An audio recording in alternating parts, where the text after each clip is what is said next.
Hey everybody, it's the Ioniq guy. And today's video is something I have been meaning to cover all summer because you guys have been asking about it. And that's, how does a bicycle fit in the trunk of the Ioniq 5?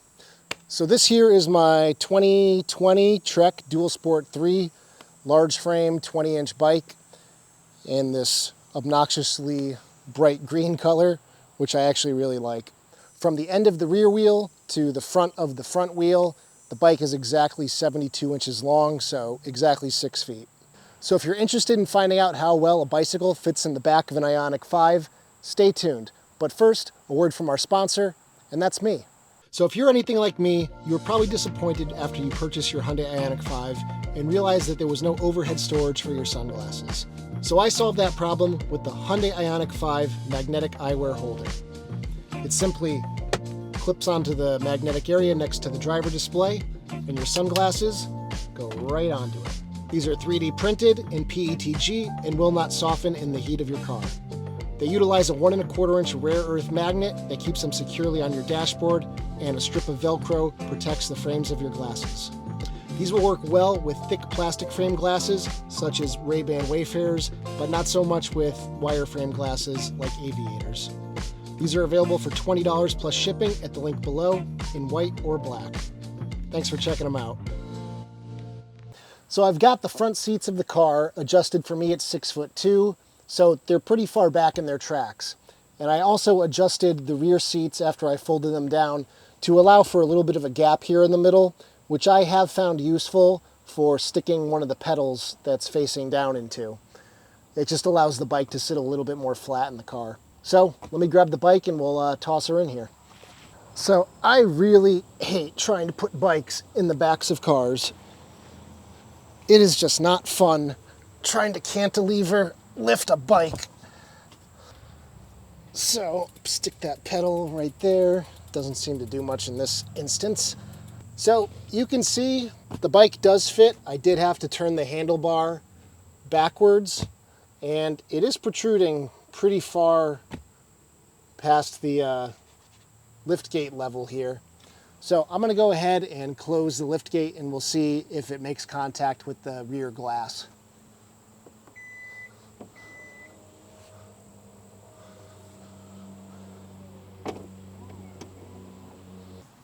So in terms of the rear glass, you can see it is not hitting the window, so that is good. So we now see that if we turn the handlebars backwards, we can fit a bicycle in the car. So obviously this works perfectly fine. The wheel is a little close to the armrest and the back of the seat, which I'm not crazy about, but this could definitely do in a pinch. So I'm going to go ahead, pull the bike out, and we'll reverse it 180 degrees and see how it handles in that orientation. All right, so let's pull the bike out. Just going to kind of ride the wheel right off the bumper. Okay.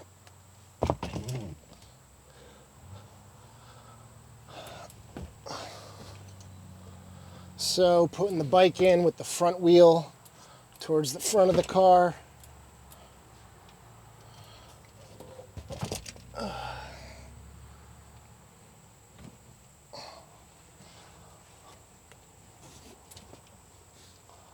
Also kind of works, but not as good as having the rear end of the bike in.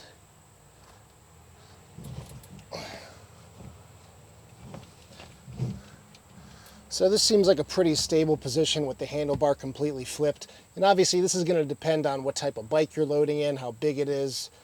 Let's see if I can get this pedal down.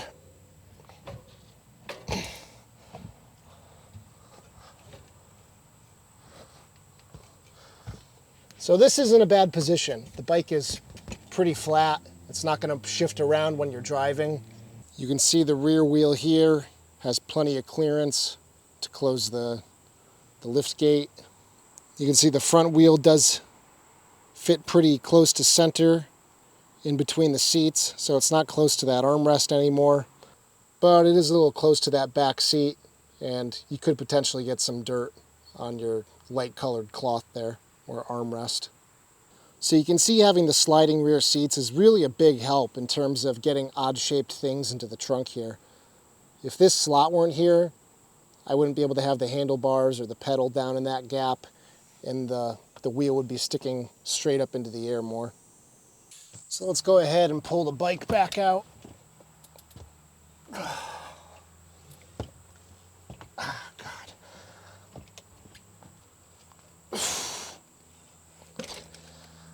I really hate trying to lift bikes into hatchbacks. It's just so cumbersome and not easy at all. If you're an older individual, say in your 50s, 60s, 70s, maybe you got a bad back, bad shoulder like I do, then you're not going to want to do this. So let me show you what I think is the better option.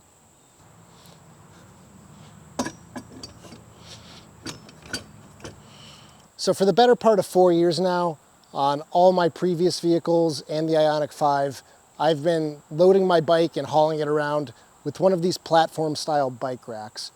And I love this thing so much.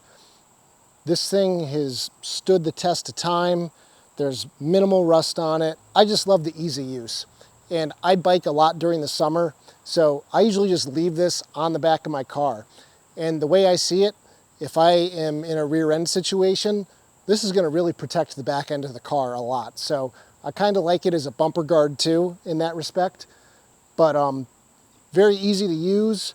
You got a quick release handle here that drops it down, and then you just lift up the section that clamps the bike down.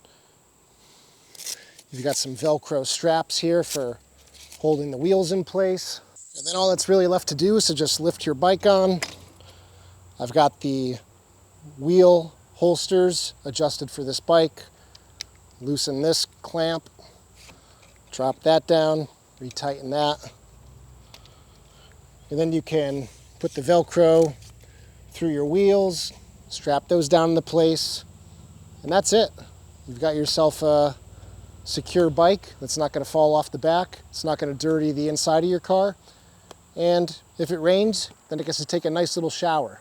Something that I particularly like about my bike rack is that the clamp here on the top, you can go ahead, put your key in, and then this just spins freely. So somebody can't come over here and loosen this up, pull this bar up, and steal your bike. It's just a nice little added level of security that I really appreciate about this bike rack in particular. So this bike rack is on the heavy side, so if you're uncomfortable lifting anything over, say, 50 pounds, then this product might not be for you. But if you put it on your car once and just leave it on there, then it's not that big of a deal. So one of my favorite features of this bike rack is the fact that you can tilt the entire thing out and out of the way just enough that you can still get back here and open up your hatch. This feature comes in really handy when, say, you're traveling and you got the trunk loaded up with stuff, but you got the bikes on the back and you need to get in here and just grab something real quick. You can always just tilt it out of the way. And something you definitely want to be mindful of is if you have on the function of the Ioniq 5 that allows you to just stand next to the trunk and it will automatically open, which is useful if you have your arms full. But if you have this bike rack on and you're just doing something back here, you better be quick to stop it, or else you're going to do some serious damage to your hatch when it impacts the bicycle and the bike rack. So this happened to me with my Mazda CX-5. Even though it doesn't have the automatic opening hatch feature, I just thought that it was going to clear the handlebar, but it didn't, and left a big nice scratch along my tailgate. I'll also leave an Amazon link in the description where you can purchase this exact bike rack that I've been using for 4 years. I highly recommend it. It's definitely high quality for the price. It's only about $365 right now. It's also available in a 4-bike version for $490. So if you're in the market for a bike rack, definitely check out the Overdrive linked below. So that's going to do it for today's video. I just wanted to give you guys a quick rundown of how bicycles fit in the Ioniq 5 and what I like to do to haul around my bike. So if you guys like this video, give it a thumbs up, hit the subscribe button if you haven't already done so, and I'll see you guys in the next one. Take care, everybody.